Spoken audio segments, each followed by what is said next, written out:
Hello there, thrill seekers. It's freezing out here. Well, I don't really know. It's probably somewhere in the low 50s Fahrenheit, but for somebody who's been living in California for far too long, it feels really, really cold. Anyway, I'm out here braving the elements to talk to you about something. And it is the question I have gotten fairly often about how to share your Zen practice with your friends and family and coworkers. Specifically, this questioner asks me, I would like to share Zen more. How can I do this? Should I tell more about Zen in my work? How did you do this at Tsuburaya Productions? If you were rehired at Tsuburaya today, would you suggest a Zen hero fighting an unhappiness monster? Or would you try to train the Tsuburaya staff in Zen meditation?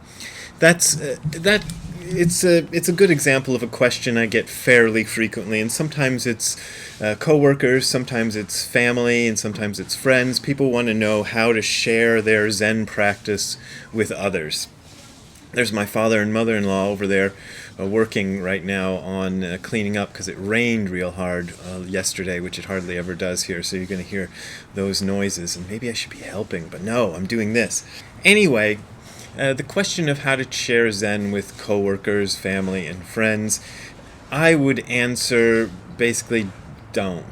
That sounds like a rough answer, but that's basically the answer. There is an old sort of saying within Zen, and I don't know where I first saw this or who to attribute it to.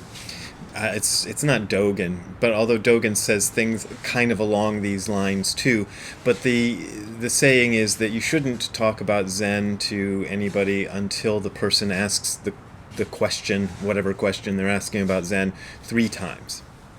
And I don't adhere to that literally. I don't literally wait for somebody to ask a question 3 times before I answer, but I follow that as a kind of rule of thumb, I try to see how sincere they are. The problem with talking about Zen to people is that this isn't like the good news that you can share with everybody, really, even though there's a kind of a sense of attempting to share the Zen practice with others that is enshrined in the precepts as don't be stingy with the Zen teachings.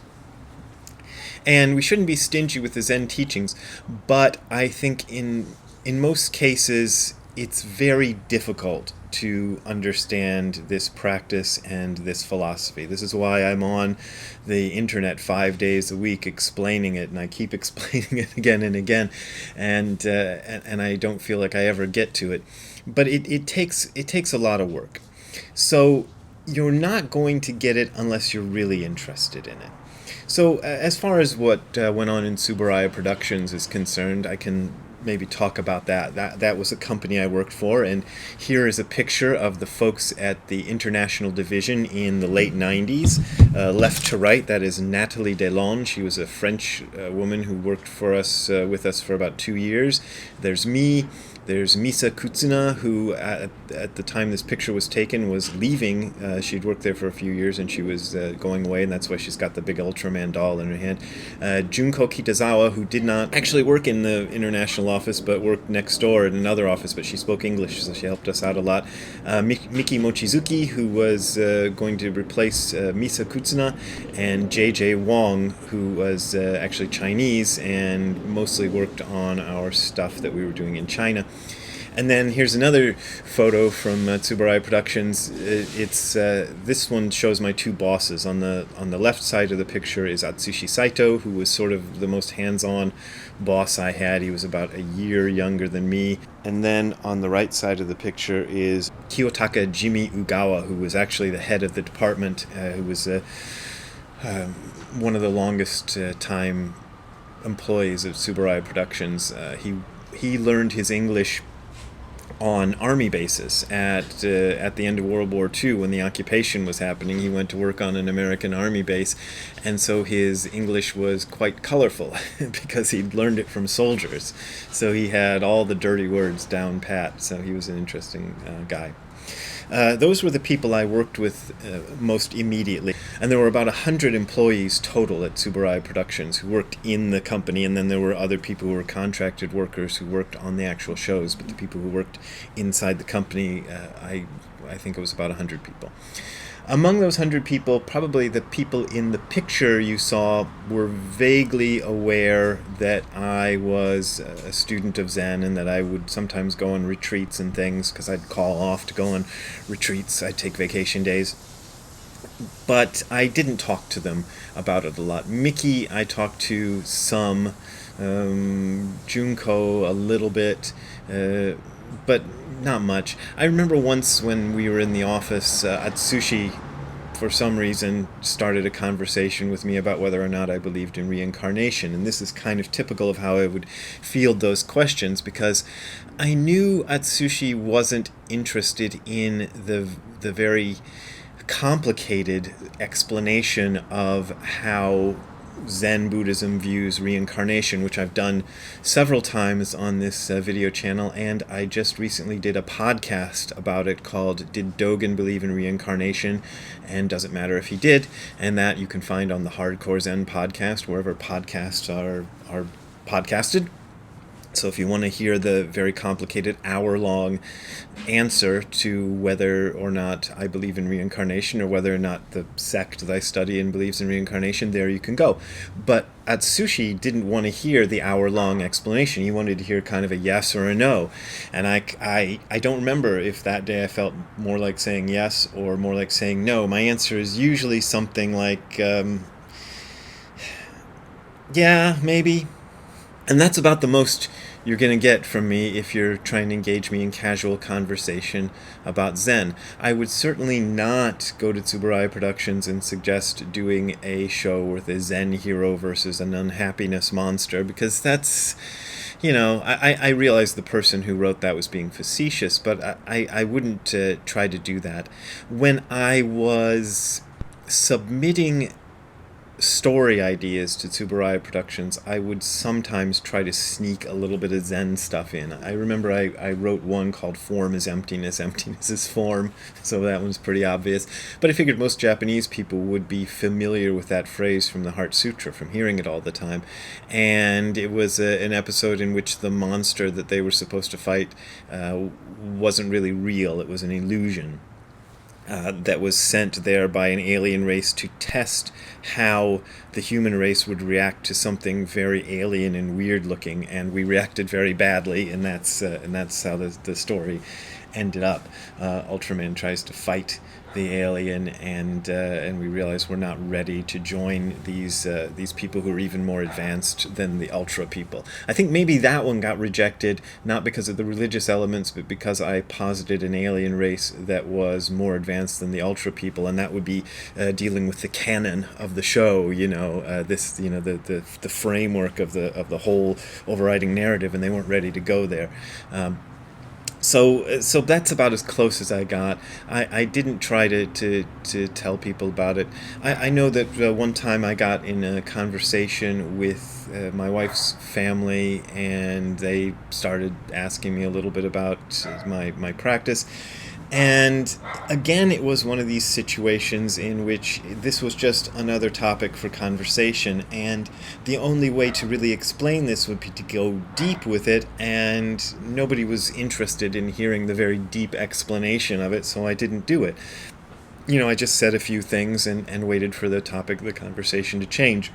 Back in the days of Zero Defects, when I had the band Zero Defects, and when I had the band Dementia 13, probably my bandmates knew that I was involved in Zen, but I didn't try to proselytize to them. I wrote a few songs in the Dementia 13 days that were very influenced by my Zen studies, but never very overt. There was one on the album Mirror Mind called Naked Truth that is kind of about my Zen practice and kind of about what I was reading at the time about Krishnamurti.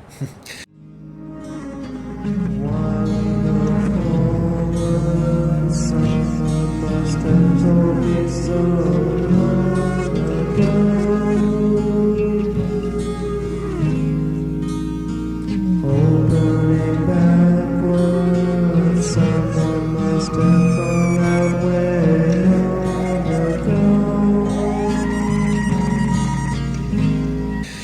but it doesn't really say so overtly, and it's not trying to sell you on it. So the point is, this stuff is difficult, and when trying to spread the good news about it, you're very likely to kind of just get into what I find is you get into this sticky mess, with people who aren't really deeply interested in learning. So you try to say something, and then they get confused by what you say, and then you get confused about how to answer, and then they get confused about what your confused answer is, and it just becomes this big mess.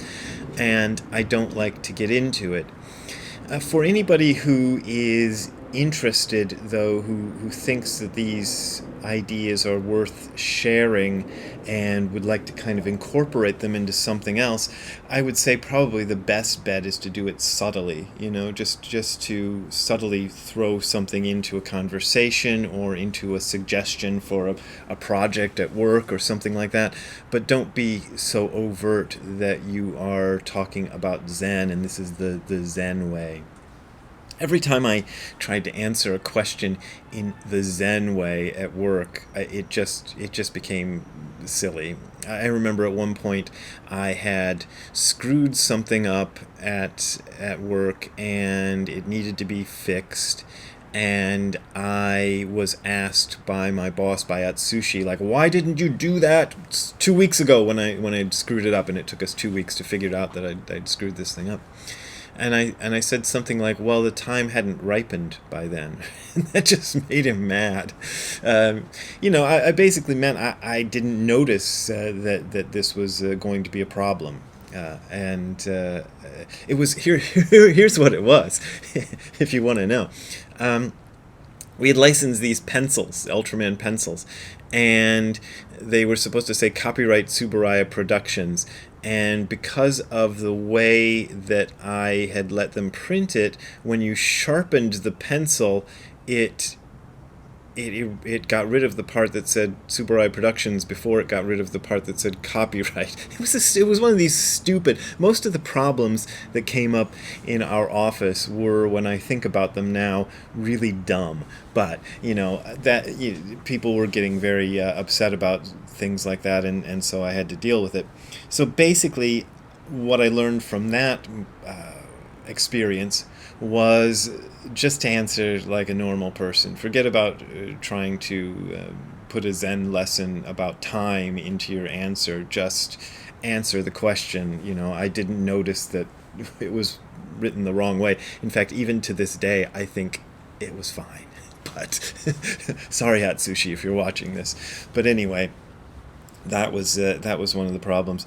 So I would just say, I understand why people would be kind of excited about their practice and feel like it would be good to tell the world about it or to let it influence other things.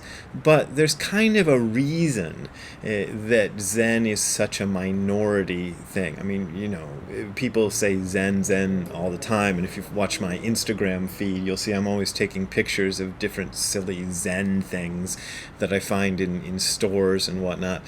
But most people don't really care to learn what it actually is. As far as they're concerned, it means chilling out.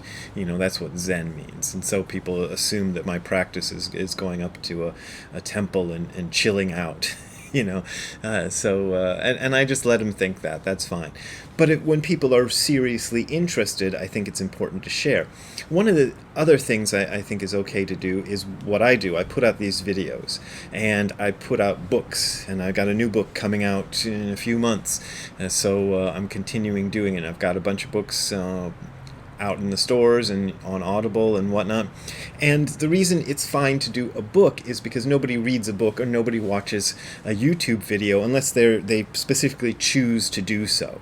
So I'm not foisting it on you. I'm not knocking on your door and saying, here's the good news about Zen, but if you see the title of the video or the thumbnail or whatever and you click on it, then you see me and you get the thing. So you who are watching this are actually interested in this, and so you're worth talking to. Not that other people aren't worth talking to, but you're just not going to get anywhere if you talk to somebody who's not deliberately, seriously, at that moment, deeply interested in knowing what this practice is all about. And once people are deeply, seriously interested in knowing what this practice is all about, then that's great. My dad, at one point, 15 or 10 years ago, got interested in what I was doing in the Zen practice. He'd read one of my books, and he asked me to show him how to sit Zazen. And I showed him how to sit Zazen, and he sat Zazen for a month or maybe 2 months at the most, and then gave it up. And I never really breached the subject again. Occasionally I would ask him if he was still doing it, and he would say, no, not anymore, and I'd be, okay.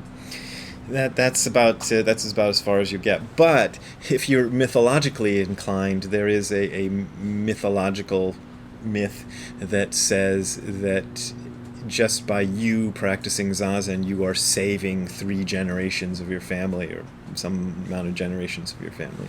I don't know if it's true, but that's what they say. So just keep on doing your practice and let people, you can let people know you're doing it. And if they're curious, they'll ask. And if they ask, then you can talk about it. That would be my advice. Anyway, that's what I say. So if you want to help me tell friends and family, and I don't know, I'm not coming up with good transitions. I'm too cold. I want to go back inside. But if you want to help me out and help me pay my heating bills, there you go.